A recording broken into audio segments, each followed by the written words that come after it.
Yeah, as I said, Jonty, pre-season pretty much over session-wise. Obviously, we've heard from the boys this evening, both a few of them mentioned Simon's been, I don't think hard, no, probably not harsh. I think he's been a bit harder on them than he has been last season. I think it was discussed amongst yourselves at times that fitness probably wasn't where it should have been in 2023, and that might have cost us in certain games. So, how's pre-season been for the boys?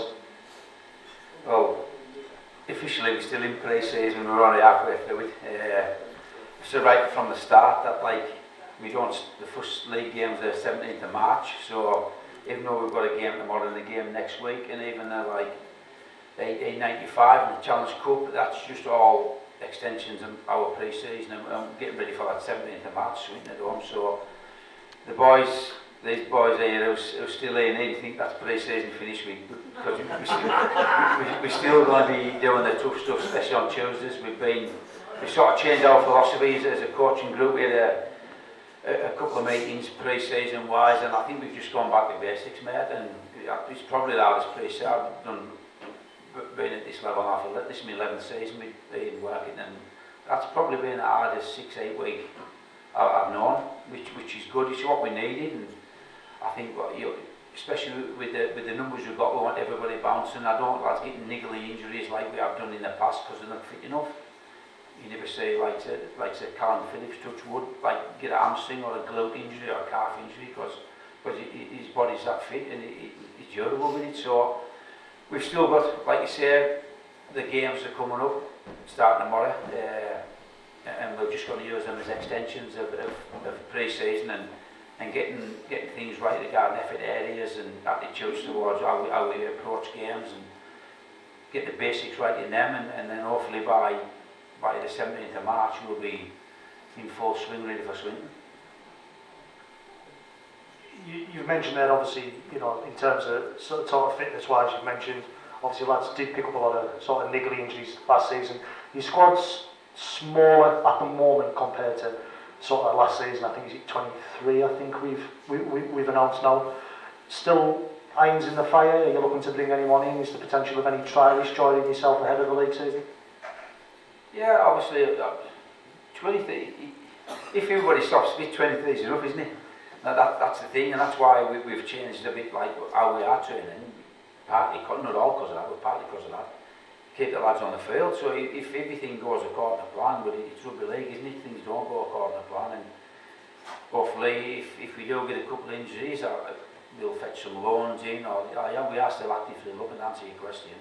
We're getting a lot of knockbacks, mainly due to the geography of the situation, and this time of year there's not a lot of lads left, and what we're getting offered probably at the championship, and we just had a meeting before after training with the lads, and the full 23 that I've got now, it's in the past we've been looking at as coaching staff maybe trying to get lads a game at some point, because picking a game where they can fit in, but now we've got a squad that I ain't bothered who's playing, because we've got 23 lads who's capable of playing championship. So yeah, we've got to fetch the right people in if we do meet somebody, but right now we are talking a couple, but whether we get them or not, I don't know, John. Recruitment wise, obviously it's been a sort of a big change. Will mentioned it's sort of like Little Australia at times in sort of Whitehaven at the moment. I know yourself, so Ashley and a couple of others are always looking, and also have been getting, I imagine videos of sort of down under. How do you think the Aussies are fared in pre-season? How do you think they've settled in Whitehaven? They've been good. Obviously Owen, I don't know if Owen's still there, don't want to blow smoke his arse but I think Owen's come in, he's probably been one of the fittest players I've ever seen. He's at the front of absolutely everything we do, and running wise, whether it's on hills, shots up or whatever. So, and Lockie's come in, and like the rest of them, and they add to the squad. They're having that bit of experience, and they're coming in, want to prove a point, and hopefully, go on to bigger and better things yourselves, like Lockie Walmsley did, and I call it the Sam Ops effect, and you fetch your lads in maybe for one season, that if they use us as a springboard to get that bigger and better things, we've achieved what we want to do. We've got players with a higher place, and we've put ourselves in the shop window being a team that people can come to and better themselves. So it's been great. I know the weather and that's been what it is, but they sort of knew that before they come, and they've just adapted and just got on with everything we've threw at them, basically. You mentioned there about sort of, you know, some of these boys using the club as a springboard. One comment we've seen from fans, maybe not anyone in the room, but we've seen across social media is, well, why are you only signing them for sort of 12 months contracts? Why are they here? And then if they do have a fantastic season, a la Lochlan Walmsley, the club really struggle to keep them for 2020, you know, for the following seasons. I think as a club, is that where we've got to, you know, we've got to be realistic and understand that from where we are at the moment, you know, there's not always going to be an opportunity to keep these lads. It's like it's John. I signed for work in 1993, and I signed a 4-year contract. My mate signed a 5-year contract. There was 2 lads from Kell signed 10 years contracts. Wayne Kitchen and Stephen Weir. That's not done anymore. Lads want to keep the options open. Clubs don't want to commit fully. You talk to any club, there won't be many lads in, apart from Super League obviously, when they get 3 or 4 years. Championship and League One, it'd be very rare if lads are signing more than 1 year. If they do, they'll only be for 2. So that's just the way the game is now.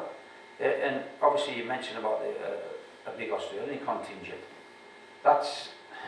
We've talked to God knows how many players from down the motorway. Plus obviously, rightly so, the board, they wanted to keep the fuel cost down, because the fuel cost last year, they're astronomical, Jordan. So that's been a part of my mantra, to get a squad together that's based here. So it helps the club keep the cost down for fuel, but these lads that's come out halfway around the world, some of them's, when you're talking to lads from Lancashire and Yorkshire, we can't afford them. You know what I mean? They want Super League money to play in Championship. We've spoken to numerous, I bet it's into the dozens of players from Lancashire, and they want them 30 grand, they want 35 grand. We can't afford that. Nobody can really afford that in Championship, just the very top teams. So that's when Oldham and Keighley have come into League One with like a bottomless pit, they're snapping up players that we've talked about, because they're just scoffing ridiculous money at them, and that maybe the last 12 months, maybe got teach up, you never know, but that's these lads have come because they're coming for the right reason. They're not coming for big money, they're coming to make a name for themselves, and they're coming to do the right thing for the club. Championship, I think we say it year on year, it seems to be a division that gets stronger and stronger. I've been actually through it at Workington today for Radio Cumbria and spoke to Anthony Money, and he said the same about League One. These second and third divisions are becoming really strong, and teams, as you mentioned, sort of Oldham and Keighley there, they're spending money that teams don't normally spend in League One. Obviously we're trying to compete with them. You mentioned, you know, the budget's limited. We all know where we are as a club, so what is the aims again for 2024? I imagine it isn't waiting on results elsewhere, coming down to the final 5 minutes of the season. No, definitely not. Just getting back to you, like you said, how strong the Championship is. Last year, obviously, Featherstone and Toulouse, by far, on paper, the best teams. But look at London, what they've done. London's come out of nowhere, and they're just a solid side. They do the right things. But then, obviously, they've got promoted, so you've still got Featherstone and Toulouse, and now you've got Wakefield. So you've got 3 teams who are red hot favourites for the top of the league. But we've just got to concentrate on what we've got to do. We've got, like you say, we've talked tonight at a group meeting, and just little things that we need to basically believe in what we're doing, and to do the right thing, to not be in that last game of the season waiting for somebody to get beat by 3 points. You know what I mean? Points difference. We don't want to go to that. I'm aiming for I'll be open here. I'm aiming for playoffs. That's why I'm still here. I want to get that playoff spot again, like we did in 2020. Was it? I don't want to be in that same position. I know for the fact the lads don't. And like I said, I think we've added quality. The backfield now, last year we had to be in opposition 20 to score most of the time, but I would like to think if we make a break in our own 20 this year, we're finishing it. And that's the type of pace we've added this year. We all know where we were as in club in sort of 2023. Obviously, you come to the fore. Obviously, players left the club. Obviously, you know, you were doing things on a shoestring at times. And I think you will admit now that probably affected some of the games and some of the performances and the run in the latter half of the season. Was it one winning 12? I think it was. You know, you can't really be doing that again, so you'll be looking to try and get a strong start. 4 home games when you do start the league season. Try and get the league season off to a strong start. Yeah, regardless of what went on at the club, Jordan, that 1 in 12, that's not to do with what's going on at the club. That's 3 o'clock on a Sunday, mate. That's when as soon as they cross that line. And that's down to me as a head coach. I've got to put a stop to that, haven't I? I've got to make sure they're not going 1 in 12. And like you said, the start of the season, is it 5 games out of 6 we've got at home? Is it 4 or 5, something like that? We've got to win the 4 or 5 games at home at the start of the year, so the back end of the season isn't like it was last year, and that's partly now when we've seen the fixtures and how the lads have been training, get these few like cup games out the road, and we should be fighting on all cylinders come swing, and we need to get off that good start. Looking to tomorrow, obviously still got a couple of players out of the country, obviously Dion and Gebby aren't here yet. We've heard from Pez and Marcus, they're still not really in the reckoning. What sort of squad, what sort of numbers are you taking to win this tomorrow? 18, we're going with 18. Yeah, obviously Dion will be, he's landing in Dubai about now at 8 o'clock. He's 2 of his flights got cancelled yesterday and the day before out of Port Moresby, so Dion, I texted him before he was in Singapore. He was just bored and he was going to Dubai, and I think he lands he gets into Newcastle about 7 tomorrow morning.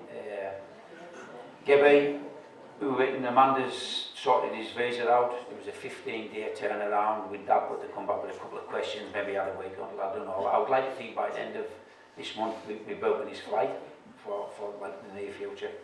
And then obviously there's Dalton, we see him again. It was a 3-week turnaround on his visa, so that's where them 3 are. Yeah, Pez and Marcus is far too early for them. We knew they were going to be missing the start of the pre-season, so the lads that's left will be playing, and pretty strong side, to be fair. You mentioned they're a pretty strong side. You happy? Are you happy for us to give it to the room? So tomorrow's lineup as we'll take on Witness will be Jake Mason at fullback. On the wings will be Curtis Tier and Oscar Doran. In the centres will be Will Evans and Rio Corkill. Half-back partnership of Jamie Jordan and Lachlan Hannigan. Starting props, Ross Ainley and Guy Graham with James Newton at 9. Second rowers, Conor Holliday and Owen McCallan with Jake Carter at loose forward. And on the bench will be Joey Romeo, Callum Phillips, Evan Lover, Ryan King and Lucas Castle. I know it's a friendly, but are we to take anything in them positions? Obviously, lads, we've got, like I say, we've got about 6 games before the first league game, so lads will get an opportunity to show what their favourite position is, and where I see them playing. There's Jake Carter starting at 13, and what I think he's got that in him. I'm not saying he'll be at 13 all year because he's predominantly half-back, but that's what these games are for, to give us a look at the lads and what the strengths are. But regarding tomorrow, don't get me wrong, it's great to win every game, and I just want tomorrow, I just want all of it. I want attitude right going into the game, and if they get them effort areas right, kick, chase, working from marker, inside pressure, the carries out of the backfield, you know what I mean? If you do all them basics right, Jordan, I said it 10 tonight, we're not going to be 100% tomorrow, we're going to be far from it. There'll be mistakes, there'll be errors, there'll be fatigue. So it is what it is. It's going to serve a purpose. It's Jack Owen's testimony, which is great. The club will make a little bit out of it, and it'll serve a purpose, and we'll want to turn next week into the Ike. So yeah. Obviously, the pre-season friendlies are normally an opportunity. You've seen teams sometimes use 2 different teams, you know, using 23, 24 players. You haven't got that luxury. Obviously, tomorrow with obviously the injuries and the players out of the squad, and it's obviously that's why you said there. Is that a reason you see in the 1895 Cup and a Challenge Cup and sort of the extended pre-season? Because I know going into there, you like to give it the biggest respect that you can. I know you and Anthony Murray's had talk of potentially using only 17 players. Whether that's still going to be the case, I'm not too sure. But so you are seeing these 1895 Cup games, obviously guaranteed at least 1 Challenge Cup games. It's going to give you a minimum of 5 games that you are going to see everybody over them 5 games. Yeah, of course it is. I mean, last year through 3 friendlies, so we're getting a couple extra. And if we could do well in 1895 and win a couple of Challenge Cup games, we could have 8 games going into that first league game. So obviously by Sweden, we'll know exactly where we're at team-wise, and that'll be our strongest team going into Sweden. Any questions from the floor? Obviously, Jonty and his sort of squad. Has anyone got anything that they've got a question that they want to ask, or question about anything? Kingy? It's just that you're giggling over there. It's Carl Dixon. That was one thing we have mentioned. Obviously, some of you might have mentioned, we did mention, obviously, Carl Dixon tonight. I'll let you take over from that. Yeah, what is with Carl, he's had a long run and he's got arthritis, I think it's hereditary. He's got his arm, his wrist, his hand, but mainly in his knee. He's got a condition it's deteriorating, but we haven't said no to Carl yet, and he hasn't said no to us. What it is, he's had a scan, his scan got cancelled 3 times, he got to the hospital 3 times actually, and they called it off when he was there, so it's been a long drawn out thing for Carl. I think he's as pissed off as anybody waiting for it, so he's actually getting his results on Monday, on the 15th, he's going to see the specialist, and what I said to Carl was we'll just take it by, see what they say on Monday, and we'll take it from there. If it's no good news, Carl said himself, if he can't go around again like he did last year, he didn't train, when he played he was on one leg, so he wasn't doing himself justice, even though he's still a great player. He can't play at this level like he was, he can't do that no more, so yeah, we'll know based on Monday what Carl's future's going to be with the club. One that I'll come to yourself in the second half. That's one question I did ask for tonight was, in terms of a captain, obviously you haven't made any decisions yet on that because obviously you've been waiting on Dicko's future, but if news is bad for Dicko, I'm not going to ask you to name anyone, but have you, as a group, as a coaching staff, have you had that discussion who could take that role? Yeah, we have. Obviously we've known in the background that we don't know where Carl's going to go, and if I'm going to be brutally honest, I don't think he's going to be good use for Carl, and he knows that himself, so we have talked as a coaching group about where do we go from here, and like you see people putting coaching captains teams out, like like joint captains and stuff like that. We have talked about it. I will be, once I speak to Carl, I know where I'm going from there, put it that way, but I don't want to say anything yet because it would be disrespectful to Carl. But I do know where I'm going with my captain. I've tried senior groups previously. To me, I don't know if that works because I want all my players to have a say and to be leaders and not wait for somebody else to tell them what to do. You know what I mean? I want them to take the ball by the horns and do the right thing in training in games. So I think I'll just be naming a captain, and that's it, and we'll take it from there. Arthur? Which away game are you not looking forward to? No, there's a reason we like going to Toulouse. But Jonty, which away game are you not looking forward to going to? You know something, Arthur, I've never given that a thought, pal. I don't know, I don't mind away games. I really don't.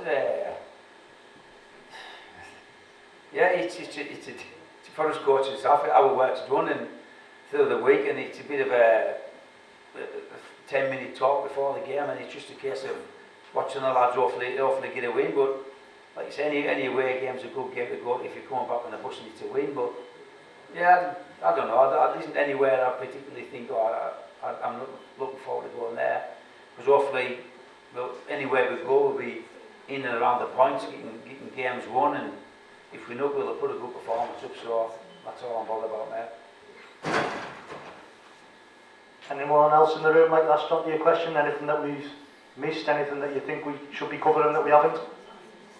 I just said there was no number 16 shirt. Is there a reason for that? Because you said Desmond Walker didn't have a number, but there was no number 16. It all depends on Monday. I've said that for Carl Dixon. That's what I've done there. Right. It depends on what happens with Dick on Monday. Anyone else?